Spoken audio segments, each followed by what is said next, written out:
are all weirdos. Weird science is the revolution. Weird science is the revolution. Hello, all you weirdos and members of the Get Fresh crew. Jim here, and I was asked multiple times by multiple people to get back to doing the Solicits podcast, so here we go. Here are the Solicits podcasts. I'm going to start on the DC side of things with the DC Comics Solicits for July 2024, and it's all about absolute power. We have the big event coming up. I have my fingers crossed that it'll be good. I know that a lot of people are talking that Amanda Waller has been oversaturated, all these things with that, but it's one of the few times in pretty much the memory that I have of DC actually setting up an event. They used to do this a lot more back in the day, but now they're actually doing this. And if you don't understand what I'm saying, it's like Night Terrors with a K, just all of a sudden hit.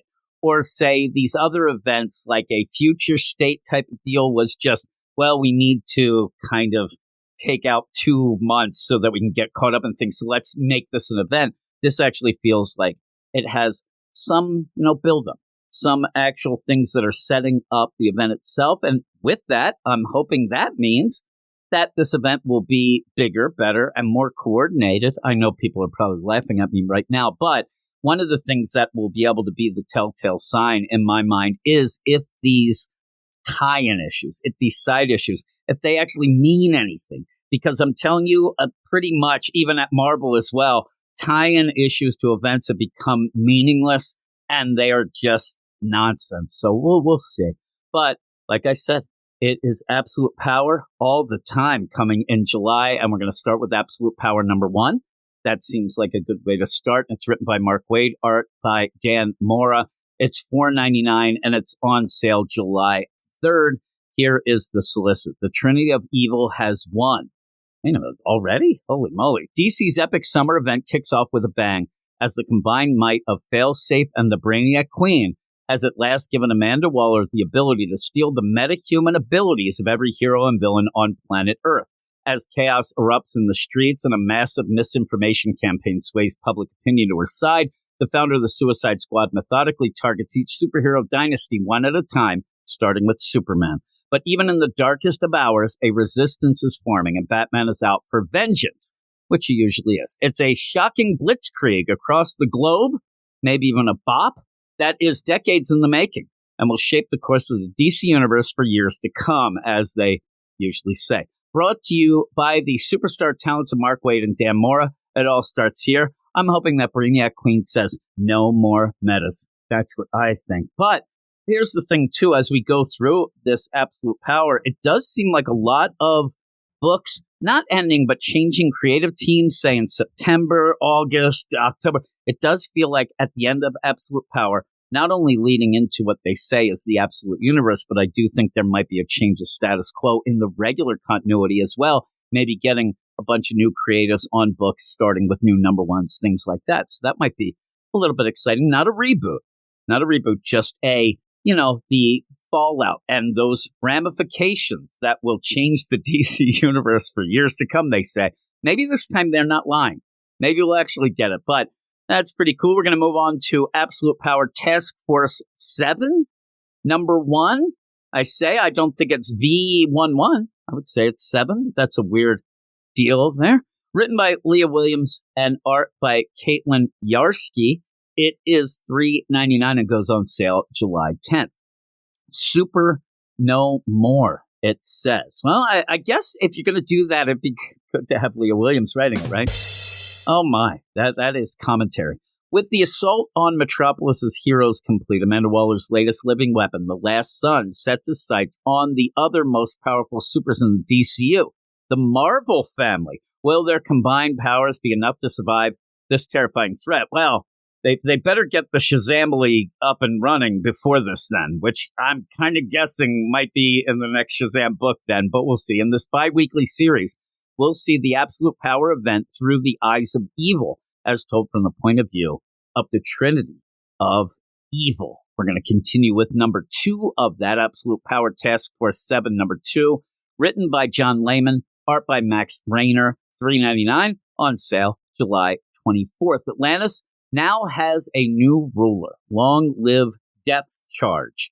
I don't like that name. Amanda Waller's loyal Amazo robot known as Depth Charge has stolen Aquaman's powers along with his throne, even though he didn't have it, so I'm already worried. And also, where's Aquaman been?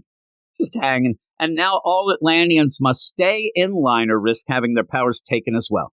It's up to Jackson Hyde and the rest of the Aqua family to launch a revolution without being discovered. And the idea of taking his throne, it's one of those things that DC ends up doing where they don't end up making things work out through story. What they do is they lull you into this kind of malaise of like, I don't remember what happened with Aquaman. It's been so, his throne. Okay.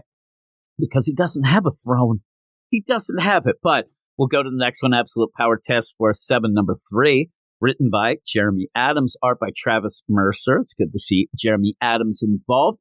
$3.99 on sale July 31st.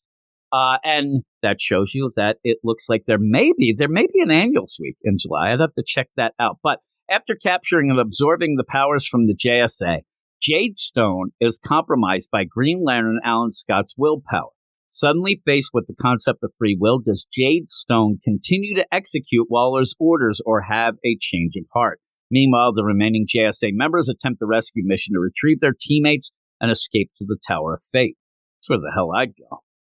You can't mess with the Tower of Fate. I'm like right there all the time. I think I would have just my whole, place there. That should be like everybody's safe house. We've seen it. That it's what they ended up using in the whole Injustice. That's where they took Batman when he got hurt. Cool safe house. We're going to go on to some other Absolute Power books, and starting with Absolute Power Origins, number 1, written by John Ridley. Yeah. Art by Aletha Martinez, and it's $3.99, goes on sale July 24th. At one point, I really wanted to get behind John Ridley. It's just he kept kind of not doing good things. Like, what I'm saying is all his books were starting to kind of reek, but I still want to get behind him. Discover the untold story of what led Amanda Waller to form the Trinity of Evil and take down Earth's superheroes. Now, if this is true, they should show her straight up on Earth 3 and what happened during the War of Earth 3 and what happened afterwards. It's a Suicide Squad's founder, as you've never seen her before, and an all-new companion miniseries to the Absolute Power event. The definitive history of one of the DCU's deadliest villains is at last revealed. Amanda Waller's catastrophic attack on the metahumans of Earth has rendered both hero and villain powerless, but what led the wall to this place?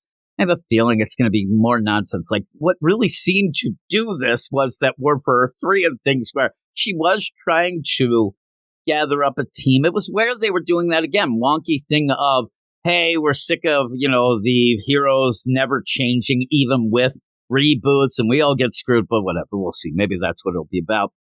It says Academy Award-winning writer John Ridley and fan favorite artist Aletha Martinez will tell the tale about how one woman lost everything she held dear, powerless beneath the forces of senseless acts of chaos. The path of vengeance would bring her to 2 simple words that would change her life and the lives of the entire DCU forever. Never again are those 2 words. I thought it was like, more please. That's what I say when I'm at the buffet. It doesn't really change. Well, it has kind of changed my life for the worse, but here's that. When you hear fan favorite, that usually means nothing. But the idea of Academy Award-winning writer John Ridley, that's well and good if you're doing a movie. That's great. But there's no comic awards, I'm seeing here because, like I said, his comics have been pretty sus. They haven't been great. Hopefully this will, be better.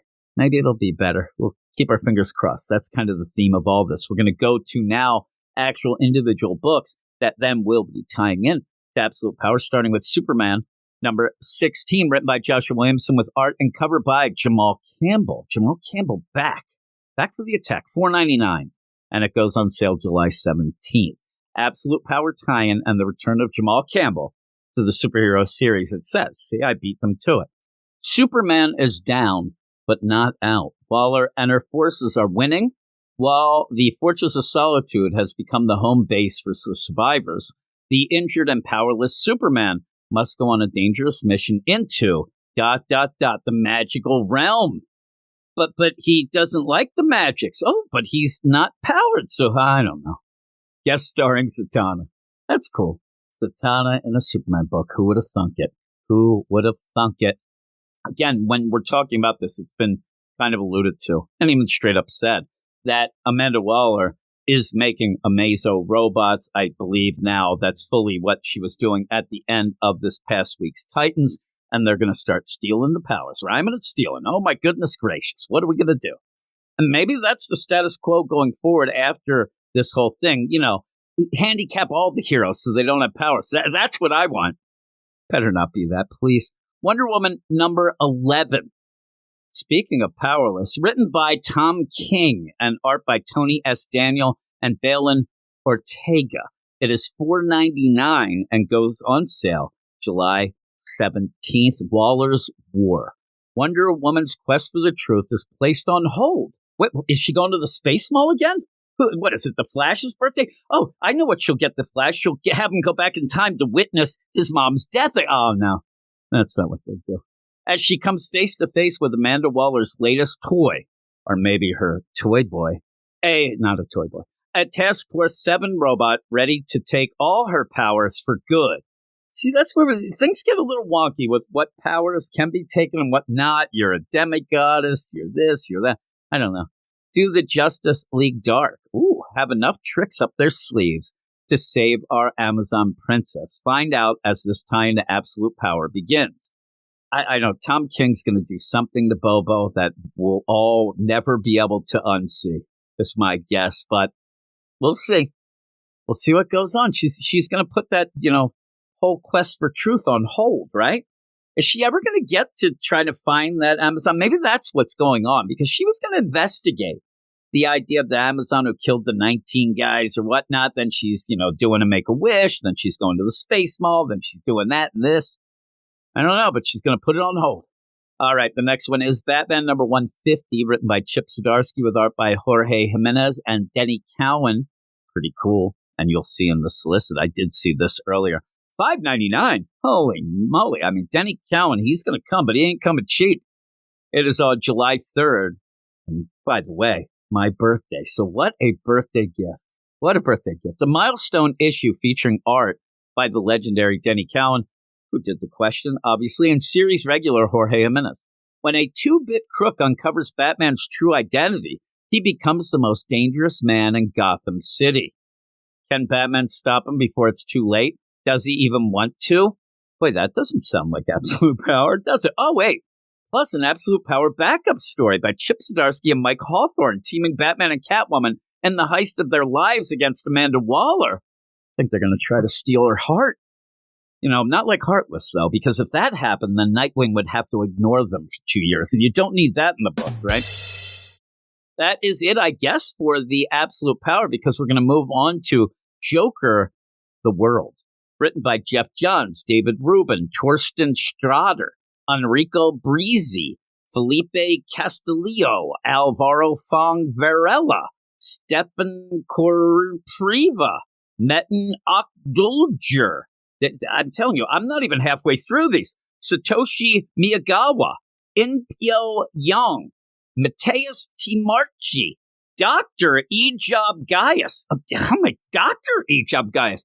And Tomasz Kolodziejczak,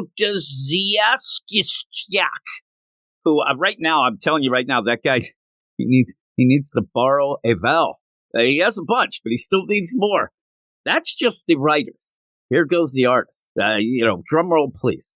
Jason Fabach, David Rubin, Ingo Romling, Paolo Bacileri, Tainan Aroka, Oscar Pinto, Michael Suchanek, Ethan Onar Bilgik, Kaizuki Gato, Gakdwon Park, Herman Peralta. Oh, I know Herman Peralta, not Jake Peralta. Bertrand Mobozo Zay, and Jacek Machalski.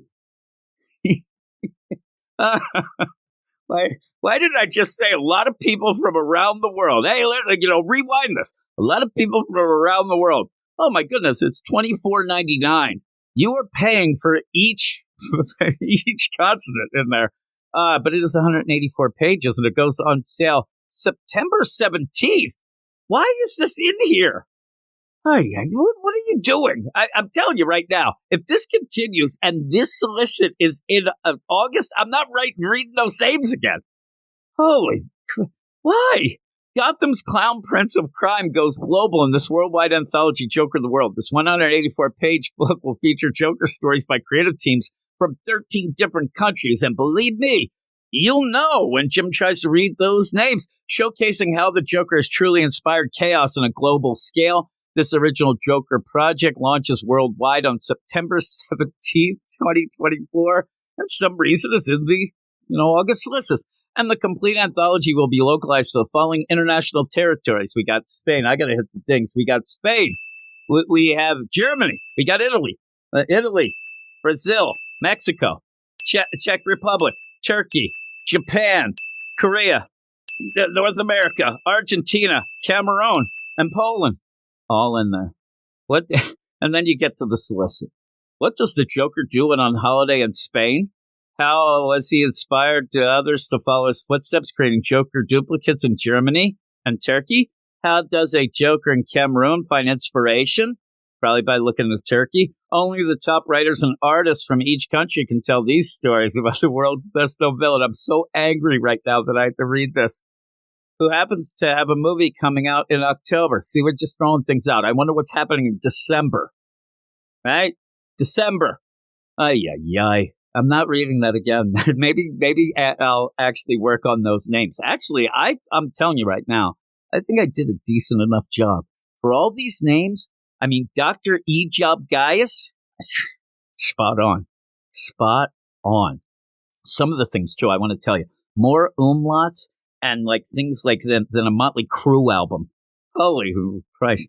But yeah, they don't even mention it in this, where you have the Jeff Johns and Jason Fabok. This is like the kind of like, let's put a bow on the 3 Joker deal of theirs, even though it was kind of wiped out by Chip Zdarsky with his BS. But there you go.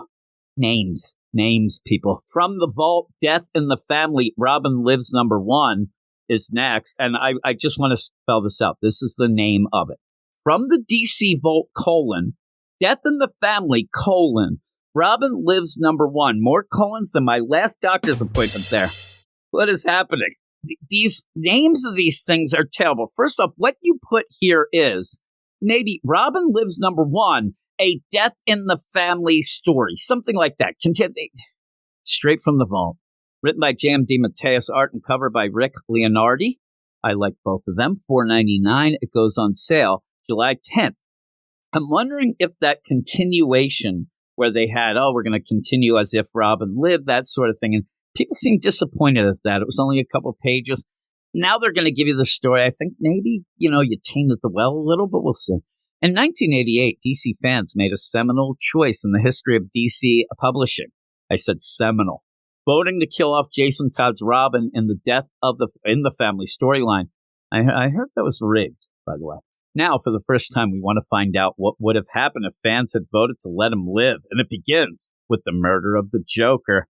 Oh, my. What's the Ayatollah going to say of rock and roll? I don't know what he'll do about that, but that's kind of cool.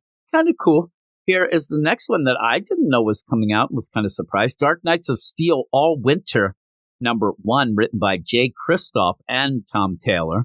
I'm thinking it's more Jay Kristoff, but they want to throw the name. Art by Terso Cons and Riccardo Federici. Pretty cool. There, $4.99. It is a 6-issue mini, and it kicks off on July 17th. The snow falls thick, blood runs black, and color itself is only a distant memory. The legendary assassin Deathstroke stalks a frozen wasteland, killing for coin among a nation of ever-warring Jarls. The Jarls. But when our murderer for hire finds himself cast in the role of reluctant guardian, will he fight to end the icy curse destroying his land, or be consumed by the sins of his own dark past? But how could it be dark when they lost all color? I guess he'd still have black and white. I guess that's why, right? But he won't know if the dark was actually supposed to be like red or purple at some point, because now it's just black. The red-hot Dark Knights of Steel epic expands into bone-chilling new territories with a new surprise in store. I think the new surprise is the book is in the store. I don't know about that. I did like the Dark Knights of Steel. This seems like, I'm kind of putting that one away. And let's see how this goes, but we'll see. Next is another bit we're in kind of like the weird continuation style here of the Solicits, because next is Batman Gotham by Gaslight, the Kryptonian Age, number 2. By the way, it's Batman Gotham by Gaslight -- the Kryptonian Age, number 2. It looks great on the marquee, I'm sure. Written by Andy Diggle, art and cover by Leandro Fernandez, a variant cover by Riley Rossmo, by the way, and another variant by Denny Cowan, so I'm glad he's getting some work this month. $4.99, it goes on sale July 10th, and it is already, at this point, actually, it's the number 2, but it is a 12-issue maxi series. Upon uncovering a mystery involving ancient relics, Batman must battle against Talia al Ghul and the League of Shadows for control of a dangerous weapon. As court magician John Constantine whispers in the ear of Queen Victoria, watch out, Queen Victoria, you're going to get hepatitis, and Professor Adam Strange explores the farthest reaches of the Antarctic, the strange rumors they're all chasing about the lost Kryptonian age of mankind begin to take on a ring of truth. Oh my, we'll see what's going on. I have a feeling they're going to find a little fortress that has a little solitude on there. But we're going to move on to Detective Comics number 1087. Of course, this could not tie in to anything going on in Absolute Power because Ram V, he's telling his own thing. It's been taking years in the making. It's coming to an end. This is, getting to the stretch run at the end. So let's see what he has in store. It is, of course, written by Ram V with art by Javier Fernandez. It is $4.99, goes on sale July 24th. Gotham City's besieged on all sides. The Orgham's Iron Fist holds the city in a death grip. Please, somebody tell me how these foreign, dignitaries can come in to Gotham City on, the U.S. soil and actually say, we want to hang people. Now we have an iron grip and pretty much being on Front Street. I mean, they're not really hiding in that many shadows here. Right on Front Street there. The Joker's daughter terrorizes the streets. Holy crap. Didn't think we were going to have that. Well, but which one? Well, Mr. Freeze's most apocalyptic creation yet menaces the city from below. I believe it's going to be ice-based. Does the Dark Knight stand a chance, and will the Dark Knight actually stand and do something? That's what I want to know. I still think he's just laying on Gordon's couch again. Next is Batman and Robin number 11. Written by Joshua Williamson, art by one of my favorites, Juan Ferreira, and it is $4.99, and it goes on sale July 10th. Bruce and Damian plan the perfect father and son getaway. Oh, are they going to Aruba? Possibly, maybe Rio? Maybe Vegas? Oh, Dinosaur Island. Yeah, okay. I don't know which one of them thought that was perfect, but when the dynamic duo uncovers a deadly family secret, oh no, they're descended from the dinosaurs. Their investigation takes them on a fun-filled adventure to rescue one of Batman's greatest enemies. Maybe the T-Rex goes along with him. And he's like, hey, I want to go. It's his family reunion, right? You'd like to think his name's Rex, but I've heard from a bunch of sources that it's actually Torin is what his name is. Next is Nightwing number 116. This is another run that is coming to an end. Written by Tom Taylor, not saying the Nightwing book's coming to an end. Tom Taylor is stepping away. Art by Bruno Redondo. And it is kind of funny when you sit there and say, okay, the Nightwing book, of course, written by Tom Taylor, art by Bruno Redondo. Bruno Redondo has not been on the book a lot in the past year. He kind of slipped away. $4.99, July 17th. Everything Dick Grayson has built is crumbling around him. You mean, that pizza place and that, center? Maybe the Titan's Tower, I guess. His life is spiraling out of control, and Heartless is at the center of it all. Well, of course he is. The guy's just been hanging. I think that actually what happens is it's not that Dick Grayson ends up stopping Heartless. Heartless is so upset. Look, I've been doing all this. I just want your attention, Nightwing, and you just keep ignoring me. He's going to take it to the streets. And it says, now Nightwing must leave his city. Can he take back the power he's lost? Or will Bloodhaven and its citizens be lost to Heartless forever? Nightwing could leave, legitimately, no jokes, Nightwing could leave Bloodhaven for months and nobody would know. Nobody would have any clue that he's gone, except maybe, he's not running around town throwing money around like a Daddy Warbucks or something. Batman the Brave and the Bold, number 15. Who's writing that? Tim Seeley, Mark Russell, Joshua Hale Falkoff, who I do like, and Alex Seguera. And it's art by Kelly Jones, so you know there's going to be real big baddies. John McKell, Lissandro Asterin, and Annie McDonald. I thought we were doing Joker of the World again for a second. It is $7.99. That's why I don't even read the book anymore. I have given an $8 book of just a revolving door of nonsense. I don't need that. 64 pages. Oh, it is prestige format. Nightwing goes on sale July 24th. Nightwing and Deadman's journey down long-forgotten circus paths begins to reveal answers, but they might wish it hadn't. But that Deadman was dead.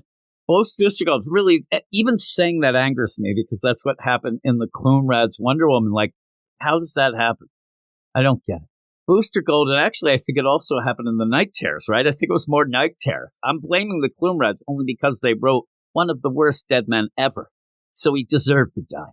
Booster Gold realizes getting everyone to agree on a perfect timeline is easier said than done. And Booster Gold, probably written by, as you see these, Mark Russell. Oh my goodness gracious.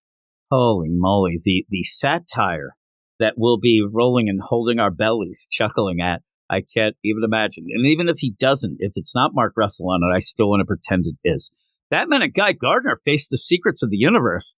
Are they going to one-punch something? Because every time those two guys get together, you have to do that. And finally, our hard-hitting question story begins as Renee Montoya finds herself under attack as both the commissioner and the question. But I thought that Vandal Savage was the commissioner. Didn't we see that recently, Rambe? I don't know. And actually, I think that was Chip Zdarsky. See, I'm getting everything mixed up because of all this nonsense. Oh, my. Poison Ivy, number 24, is next, written by G. Will Wilson, art by Masao Takara, and that is $3.99. It's a good price for that. And it's on sale on my birthday, July 3rd. The death of Pamela Isley.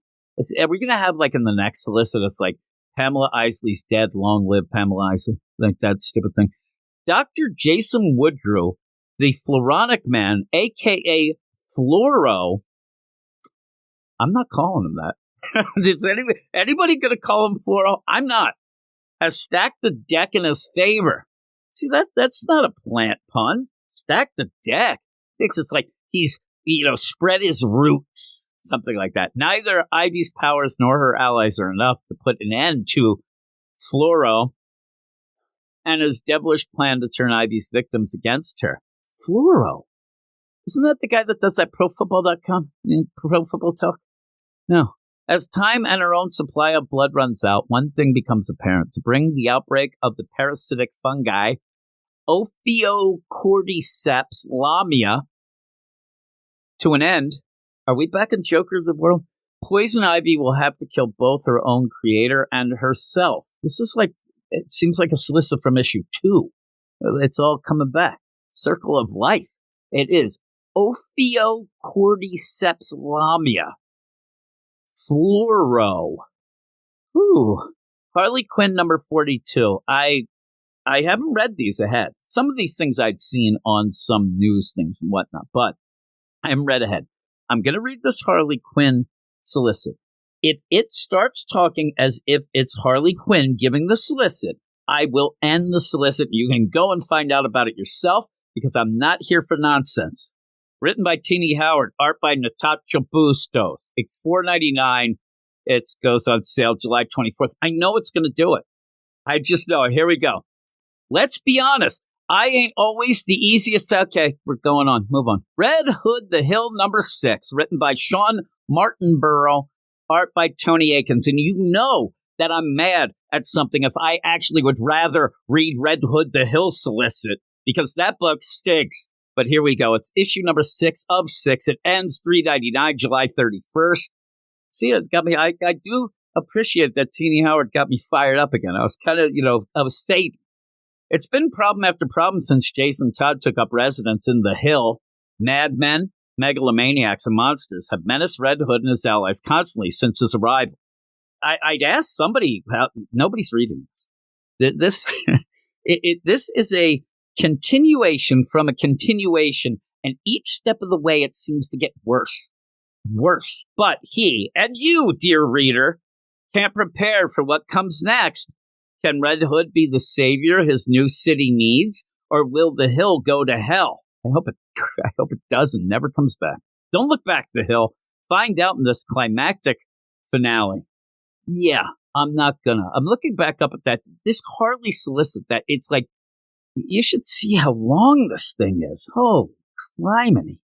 Holy moly. Yes, but we'll move on now to another great book, Catwoman number 67, of course, written by Teenie Howard. Why wouldn't it be?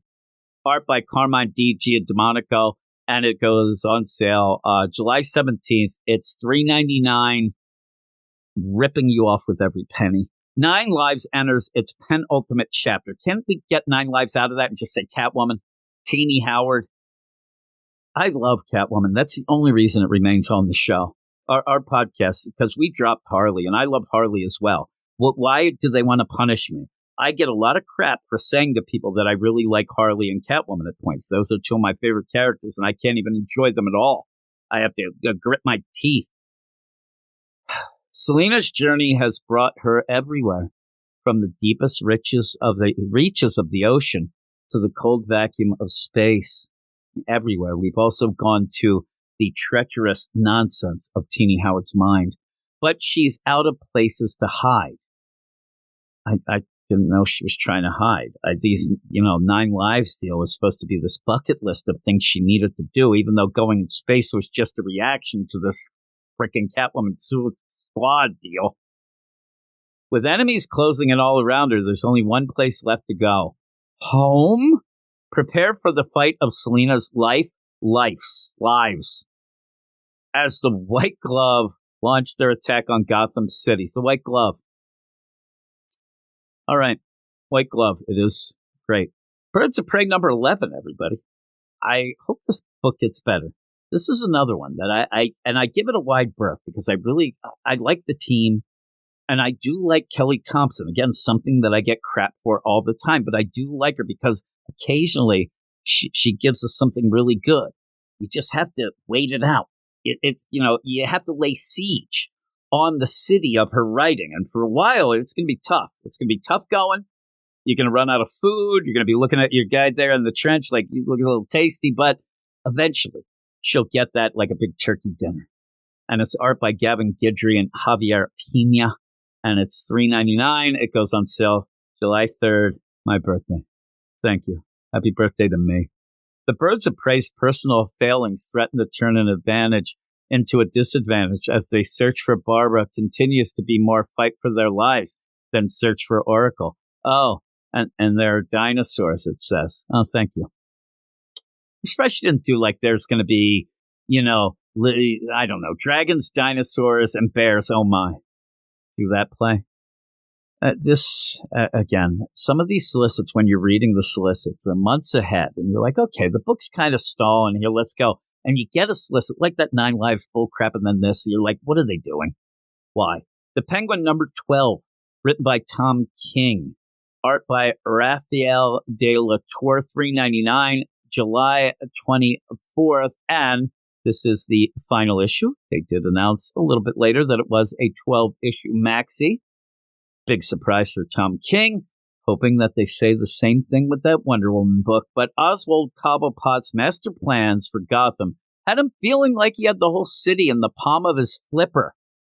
Because he's not a man. But it's all gone so very wrong. Now trapped in the Batmobile alongside his most hated enemy, sinking into a watered grave. Just to point out, that's how the series began, so at least we're going back. The Penguin has found himself wondering if it was all for naught. I think that as he's like going down, he's scratching his head with his flipper. And he's like, I think it was for naught. But Batman's avian adversary, no, it's a man, may have one more scheme up his feathered sleeve. He doesn't have feathers. If it isn't too late. The Penguin's epic saga ends here. Surprised they didn't say something about his bill, his beak, his whatever. That he had sex with penguins, Tom King said during his Batman run. Everything. Why not? Batman Dark Age number 4, written by Mark Russell. I'm telling you, this is like the microcosm right here of why I'm frustrated with the big two and DC here specifically. Written by Mark Russell, art by and cover by Mike Allred.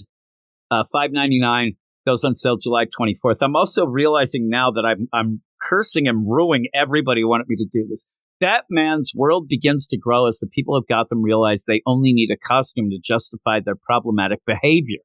Fortunately, with Robin at his side and an empowered populace, Batman begins to turn the tide in his war against crime. But he isn't the only one preparing an army. Falcone is readying his own recruits to take the battle to new lows. Will a figure from Bruce's past play a key role in the battle to come? Sexy. I'm not reading that book, so I don't even know what to say about it. I don't like Mark Russell. I avoid him like the plague. Maybe even more than the plague. I'd actually, if I have to read another Mark Russell book, I might welcome the plague. How about that? That and read another freaking Harley Quinn solicit. Hey guys, it's me again. It's time for the Solicits. Outsiders number 9. Oh, the hits continue. Written by Jackson Lansing and Colin Kelly, or as they like to be called, Lansing and Kelly, as I like to call them, boring. $4.99, goes on sale July 10th. The Lost City of Canaan. The Outsider's journey through and outside of the multiverse continues. Deep beneath reality, two cities follow diametrically opposed philosophies. One is built from legacy, continuity, and order, and the other is born of innovation, reinvention, and chaos. Between the delicate balance of their narratives sits our story. They're in the between, as well as the key to changing it. To do so could jeopardize the DC universe as we know it. Yeah, I don't think a book that 3 people are reading are going to do that. So who is plotting to do exactly that? I don't even know what that is by the end of that. I mean, how can a solicit bore me as much as a book? They did it. You did it. Congratulations. Batman Superman World's Finest number 29. And that is Outsiders 9. I think that ends at 12. It has to. And really, 12 issues too long. Batman Superman World's Finest number 29, written by Mark Waid, art by Dan Mora. It goes on sale July 17th, $3.99. That's worth every penny. The grand finale to Impossible is here. And it is as insane as you think it would be. First of all, we got this big Doom-mite, not Dynamite, it's Doom-mite guy over here. Check him out. He's about to eat Batman and Superman. We're playing games again. What would that even taste like? Probably tastes like, I was going to say man meat, but that sounds a little, sexy itself. I don't want to know what that tastes like. I know at one point they made like tofu that actually was supposed to taste like flesh. It didn't sell well. Let's hope our heroes never let him find out, as the Man of Steel and the Dark Knight save the 5th dimension from implosion or die trying. Now, as he's eating it, they could tell a joke, and then Doom-mite could say, "This tastes funny." And I got to hit that again. Action Comics number 1067. This was a part of a big news item that people were debating. Written by Gail Simone and Rainbow Rowell, and art by Eddie Barrows and Cian Tormé, not Mel Tormé, the Velvet Fog. $4.99. It goes on sale July 10th. Superman and the Challenge from the Stars. Superman fights for 2 worlds. When a massively powerful alien race makes Earth their arena, Superman must stand alone against impossible challenges that threaten locations all around the world and the lives of those he loves. A not to be missed epic tale of Superman's strength, wit, and resourcefulness in an early stage of his public career. I have to mention that there are a bunch of words randomly in bold, as if, and anytime I see that, I think it's supposed to be telling me a secret thing. So I'm going to read those right now. Earth Arena alone and epic strength, wit, resourcefulness. It didn't tell me a secret message. Why would you have these solicits? Plus, New York Times bestselling author Rainbow Rowell. Again, be nice if she was bestselling comic book writer. She isn't. Neither the She-Hulk or her Runaways that she's kind of known for were big sellers. Makes her DC debut and takes on the most powerful woman in Superman's life, Lois Lane.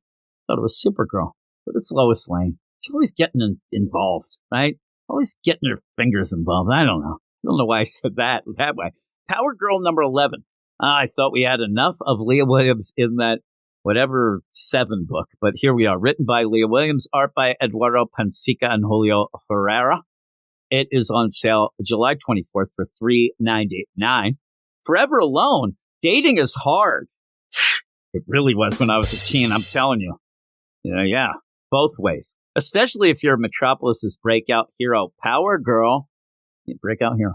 Will an innocent date with the mysterious Axel? Oh my God, she's going out with Axl Rose. I wonder if they'll like double date with Slash, and Slash would probably date like Catwoman. Somebody like that, right? Man, yeah, actually, Slash might date. It'd be funny. Slash is dating Supergirl. Be just what Paige needs to get her groove back? Or are there some skeletons in her suitor's closet waiting to be set free? Well, if it's Axl Rose, there certainly are. I'm telling you. Holy mollies. Makes her sit there and listen to that Chinese Democracy album. That's not a good date, I'll tell you. Yes, that would be pretty cool, though.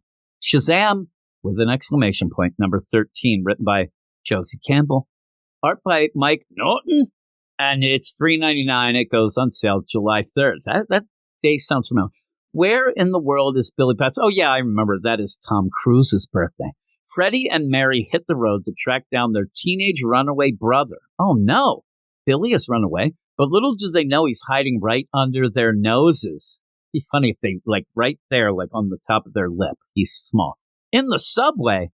You don't want to go to the Philly subways. Meanwhile, strange new monsters are stalking the streets of Philly. Probably wearing Jalen Hurts jerseys looking for trouble. They are. Can Billy still prove he's hero enough to save the day without the captain? We'll have to see. And maybe he'll eat like a cheesesteak or something. Sinister Sons, number 6. This is the finale. We were talking about this a lot when me and Eric ended up reviewing it, that it didn't feel like it had legs. Plus, Tomasi has signed exclusive with the Ghost Machine, so this would be his last deal. I think he wants to get over to there.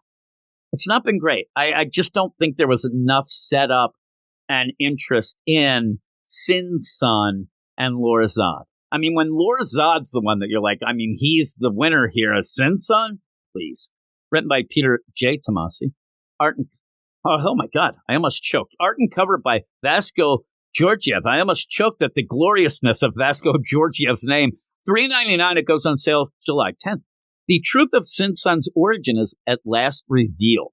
Here's where we take bets. Is he actually a blood relative of Sinestro? I think he isn't. As he and his best frenemy, Lord Zod, make their mad dash for the throne on the planet Korugar. It all ends here for the bad boys of comics. You didn't know. They're the boys who are bad in comics. I mean, everybody, that Sin Son and Lord Zod, whew, watch out for them. Those guys are going to come in. They're going to start dance fighting. Right, doing that shit? I don't know. And I don't even know where I am here. The bad boys of comics. And if you thought these two deserved some sort of happy ending, think again. What would you think? I mean, really, what would you think? We don't know them. Lord Zod just has to get back and find out his mom's dead so he can freak out, right? And Sin Son, he just needs to disappear. Kneel Before Zod, number 7. Speaking of Lord Zod. Written by Joe Casey, art by Dan McDade, $3.99, and it goes on sale July 3rd. As General Zod, it's a lot of things going on that day. As General Zod finally takes full command of his alien legion of supervillains, the Emerald Empress strikes. If Zod can withstand her insidious attack, the cosmic secret of the Eye will finally be revealed. The road to Zod's ultimate vengeance continues. Okay. I really don't know what any of them. I'm reading that book. That seems wacky, but we'll see how it goes. But man, that Lord Zod, he's going to be mad, but it's kind of his fault. He pointed the Kun their way, those running Kuns, right? The Flash, number 11, written by Simon Spurrier, not Simon. I'm going to tell you right now, avoid the Simon of the Spurriers.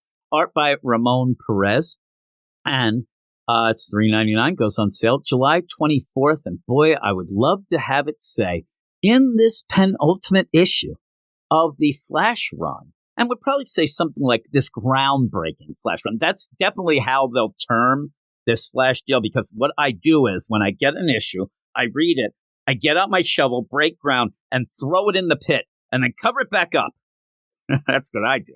As Barry, Max, Mr. Terrific, and Pilgrim, man, that big helmet, head into the Speed Force to uncover what's really causing all the chaos around the world. Oh, what's really causing, because everything before that was just bullshit metaphors and stuff. Wally returns home, but is under the same mind control that sees Barry.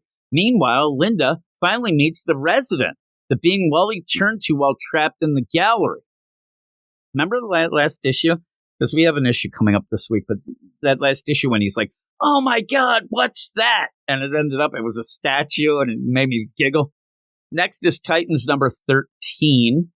Titans number 13. I was just looking ahead. I was wondering how many more we had. Written by Tom Taylor with art by Lucas Mayer. $3.99.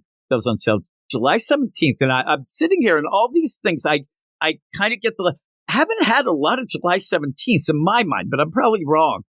We'll see. As Raven's powers grow, the jealousy of her surviving siblings grows with them. Will their rivalry lead to doom for all? Do the Titans stand a chance against the spawn of Trigon? I think they do. That's just me, though. I'm an optimistic fella. Green Lantern, number 13, written by Jeremy Adams and Mark Guggenheim. Art by Fernando Passeron and Matthew Clark. Obviously, a backup with Mark Guggenheim and Matthew Clark. It is $4.99 because of that backup, and it goes on sale July 10th. Hal Jordan is the latest casualty of Amanda Waller. Depowered and back on Earth. Depowered? What, just took a ring off? Hal needs to find a way to get to the new power battery and recharge. Oh, that's why. But Theros has other plans, and now Hal is being hunted by the most dangerous aliens on the planet. This seems like a lot of stuff thrown at Jeremy Adams to make work. Plus, the secret origin of Lord Premier Theros, which nobody asked for, ruler of the United Planets, is at last revealed. They're like, look at him. It's Theros. They're showing him he's a kid. He's like, he's into rap music. Maybe he's even into like new metal. Thinks he's edgy. And then next thing you know, he's Lord Premier Theros. He still listens to new metal. He like listens to Limp Bizkit and some of that other nonsense. But he has to like make sure nobody hears it because he's supposed to be fancy now. New metal doesn't go well as Lord Premier Theros, right? Even though I think that maybe something like Gwar would. Like, that's kick-ass. Like, he could be proud of that. Green Lantern War Journal, number 11. Written by Philip Kennedy Johnson. They suddenly put that it's 11 of 12. So, yes, this is the penultimate issue. This series will end, and it's a shame, but I just wish Philip Kennedy Johnson would have told a more clear, concise, coherent story in a pacing that wasn't like a snail. Art by Montos, $3.99, and it's on sale July 17th. I really do like Philip Kennedy Johnson all around. I like his writing for the most part. I don't like his pacing, but I do like his writing, and he seems like a really, really good guy. Somebody's got to get to him and say, step on the gas there, Jack. And they'll be like, my name's Philip. I'm like, it's Jack now, because that Philip Kennedy Johnson, he can't write things in a quick way. You're now Jack Johnson, the boxer back in the day. Here's another one, July 17th. Did I say I didn't say that much? On Earth, Ellie Stewart, and I love Ellie, efforts to protect her mother are turned against her as her seemingly idyllic fantasy world is turned into a nightmare realm by the terrifying Star Shroud. This is what I'm talking about. Meanwhile, in the Stark Star of the Fen, John Stewart's will is tested against the will of the old gods themselves, and intergalactic war hangs in the balance. But he won't have to do it alone, as he gets an 11th hour assist from the Green Lantern Corps. It's a reunion for the ages in this penultimate chapter of Green Lantern War Journal. Now, I'm hoping somebody tells old Jack Johnson that he needs to pick up the pace, right? And then he does. And they're like, I like this new Jack Johnson guy. I want you to do the Green Lantern Corps book, because that'd be cool. It has to be Jack Johnson. Somebody tell him that. Change his name.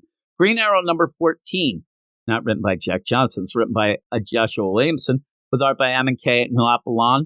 And it's $3.99, and it goes on sale July 24th with a new brand of deadly Amazos on the attack across the DC universe. No one is safe. So the Green Arrow family tracks down the Amazos' original creator, Professor Ivo. Can he help them stop Waller's master plans? We'll see. But they are not the only ones searching for Ivo. Oliver Queen is also on the hunt. Yeah. Seems okay. I don't know why we didn't have this before. It seems like it's tying into Absolute Power. It doesn't say really anything about that here, but I do believe it is. But yeah, there you go. The book's weird.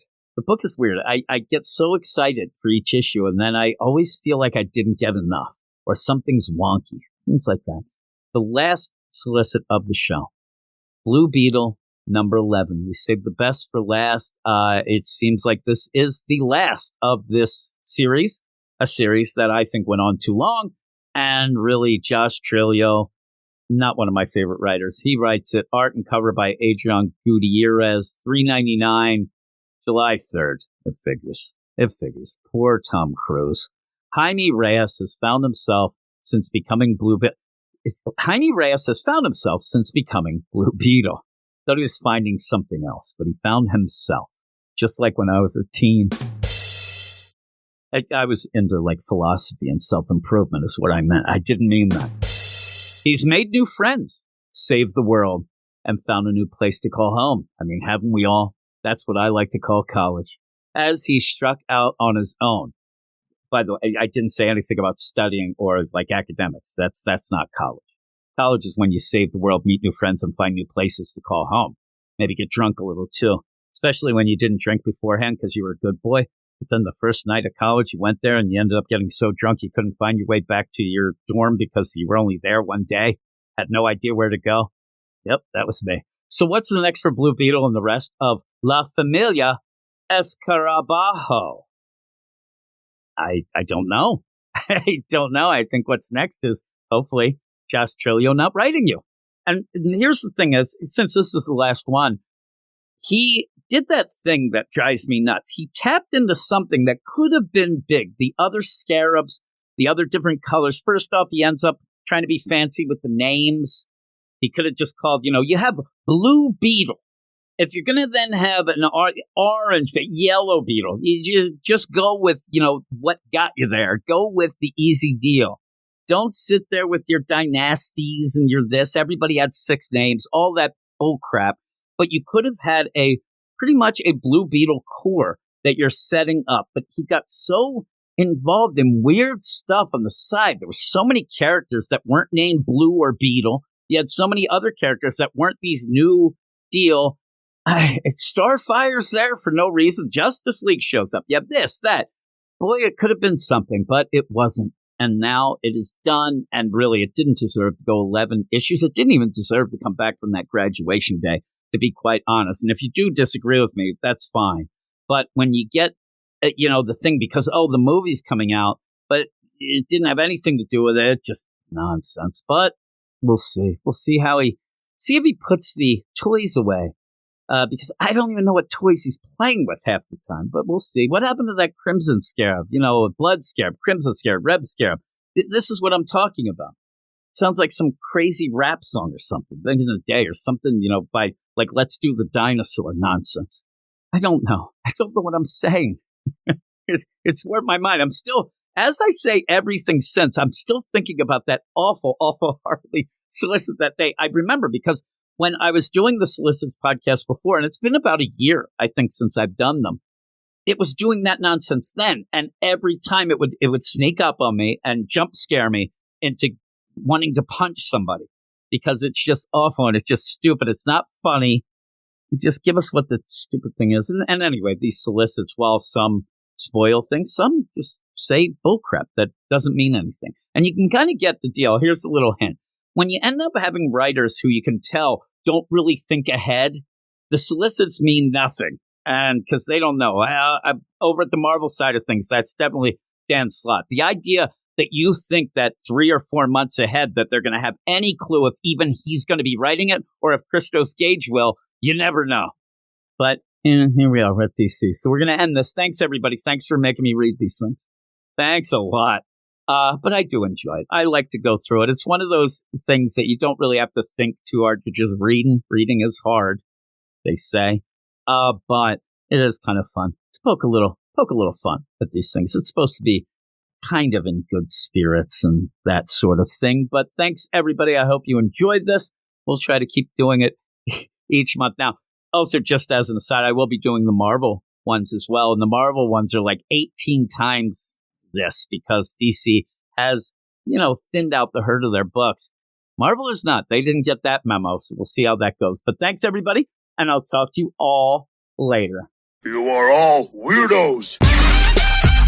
Weird science is the revolution. Weird science is the revolution.